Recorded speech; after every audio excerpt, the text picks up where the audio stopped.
Halo semua, video ini merupakan bagian ketiga dari seri berangkai. Pastikan saudara sudah menonton video bagian 1 dan 2. Jika belum, link dari video tersebut ada dalam deskripsi di bawah video ini di YouTube.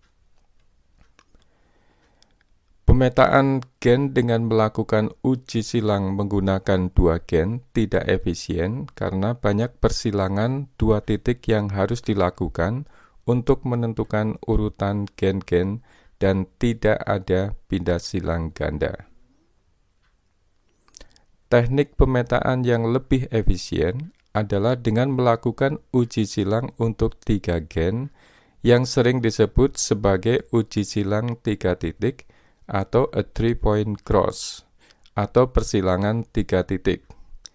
Dengan persilangan tiga titik, urutan tiga gen dapat ditentukan dalam satu keturunan dan beberapa pindah silang ganda biasanya bisa dideteksi sehingga memberikan jarak peta yang lebih akurat. Kita akan coba pahami lagi apakah yang dimaksud pindah silang tunggal dan pindah silang ganda dengan melihat gambar ini. Pada gambar, pindah silang melibatkan gen A, B, dan C. Untuk memudahkan pemahaman, urutan gen sudah diketahui, yaitu A, B, C. Jadi, kita tidak perlu mencari urutan gen, tetapi kita akan fokus untuk memahami apakah yang dimaksud dengan pindah silang tunggal dan pindah silang ganda. Cara mencari urutan gen akan dibahas setelah ini. Gambar kanan atas adalah pindah silang tunggal pada interval 1 antara A dan B. Mengapa pindah silangnya antara A dan B? Coba perhatikan bahwa alel A besar dan alel B besar dipisahkan sehingga menghasilkan urutan baru atau rekombinan.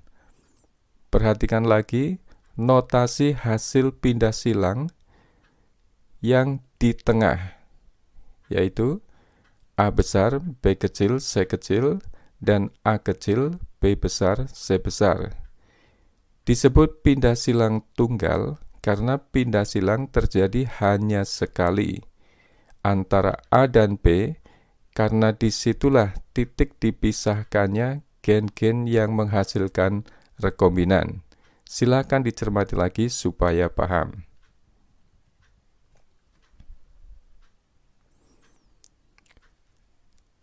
Gambar kanan tengah adalah pindah silang tunggal interval 2 antara B dan C.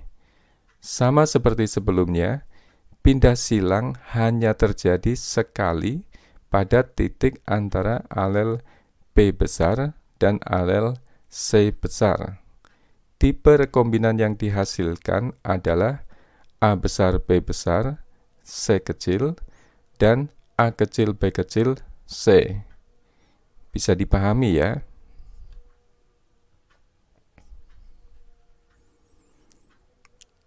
Gambar kanan bawah adalah pindah silang ganda. Sesuai dengan namanya, ganda artinya dua. Jadi pindah silang terjadi dua kali. Pertama, antara alel A dan alel B. Yang kedua, antara B dan C. Sehingga menghasilkan tipe rekombinan A besar, B kecil, C besar, dan A kecil, B besar, C kecil. Yang perlu diingat dan diperhatikan adalah bahwa pada pindah silang ganda, gen yang di tengah adalah gen yang dipindahkan. Sedangkan dua gen yang mengapit akan selalu bersama-sama dan terletak di pinggir. Prinsip ini yang nantinya akan digunakan untuk menentukan urutan gen. Sekali lagi, yang di tengah yang dipindahkan, yang mengapit yang selalu bersama-sama.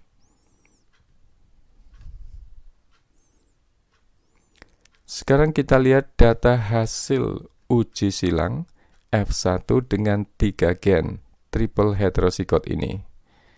Perlu dicatat bahwa sebelum menganalisa data ini, kita tidak tahu apakah gen-gennya tersusun dalam konfigurasi cis atau coupling atau trans repulsion. Di video sebelumnya sudah dijelaskan bahwa perbedaan konfigurasi tersebut menyebabkan perbedaan hasil uji silang. Fenotip keturunan sama, tetapi jumlahnya berbeda. Sekali lagi, di sini kita tidak tahu apakah gen-gennya tersusun dalam konfigurasi cis atau coupling atau trans atau repulsion. Selain itu, kita juga tidak tahu urutan gennya. Oleh karena urutan gen belum diketahui, maka kita perlu mencari urutan gen yang benar. Terlebih dahulu, sebelum melakukan analisis data. Data dari 8 genotip di sini memperlihatkan frekuensi yang berbeda, sehingga gen-gen pastilah berangkai. Karena data ini hasil dari uji silang, maka gen-gen yang di sebelah kanan semuanya resesif. Jadi kita akan fokus ke gen-gen yang di sebelah kiri yang berbeda-beda. Gen C ada di antara gen A dan gen B pada satu kromosom parental. Tetapi ada juga bersama dengan gen A kecil dan B kecil pada kromosom hasil pindah silang ganda. Jadi, gen C adalah gen yang dipindahkan dan gen yang dipindahkan berada di tengah. Gen yang selalu bersama-sama di pinggir atau mengapit yaitu A dan B. Demikian juga halnya dengan gen C kecil. Jadi urutan yang benar adalah A, C, B.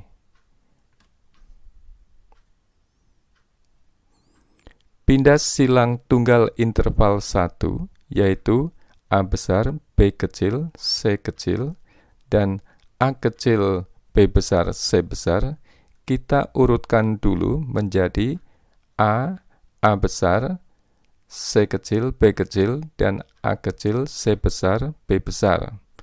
Jika kita bandingkan dengan tipe parentalnya, maka titik pindahnya adalah antara A dan C. Jadi, kita sebut interval A dan C.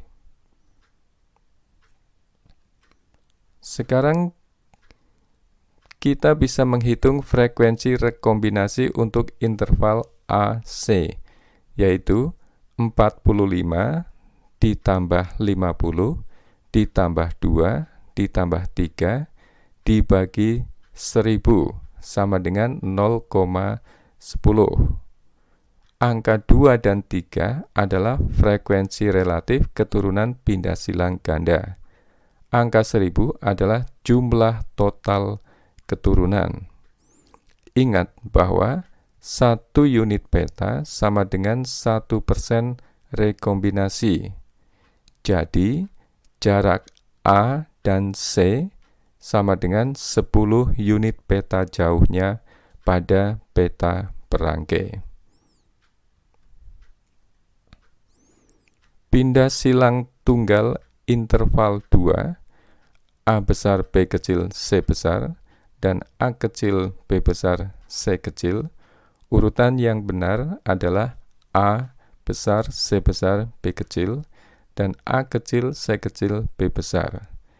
Karena interval 1 sudah diketahui, maka interval 2 sudah pasti antara gen C dan B. Dengan perhitungan yang sama, C dan B sama dengan 15 unit beta yang dihitung dari 75 tambah 70 tambah 2 tambah 3 kurung tutup dibagi 1000. Frekuensi pindah silang ganda yang diamati adalah 2 tambah 3 dibagi 1000 sama dengan 0,005. Pindah silang ganda yang diharapkan bisa kita hitung dengan mengalihkan frekuensi pindah silang pada interval 1 dengan frekuensi pindah silang pada interval 2, yaitu 0,10 dikali 0,15 sama dengan 0,015. Pindah silang ganda yang diamati biasanya lebih sedikit daripada pindah silang ganda yang diharapkan. Fenomena ini pertama kali diamati oleh Muller pada tahun 1916 dan disebut kromosom interference atau chiasma interference.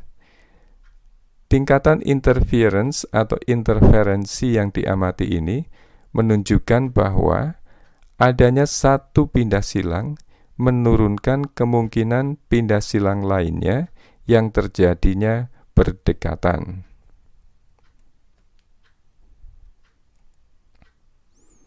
Tingkatan interferensi ini diukur dengan menggunakan koefisien coincidence. Perhitungannya, koefisien coincidence sama dengan frekuensi pindah silang ganda yang diamati dibagi frekuensi pindah silang ganda yang diharapkan. Dalam contoh yang sedang kita bahas, nilai koefisien coincidence-nya sama dengan 0,005 dibagi 0,015 sama dengan 0,33. Koefisien interferensi sama dengan 1 dikurangi 0,33 sama dengan 0,67.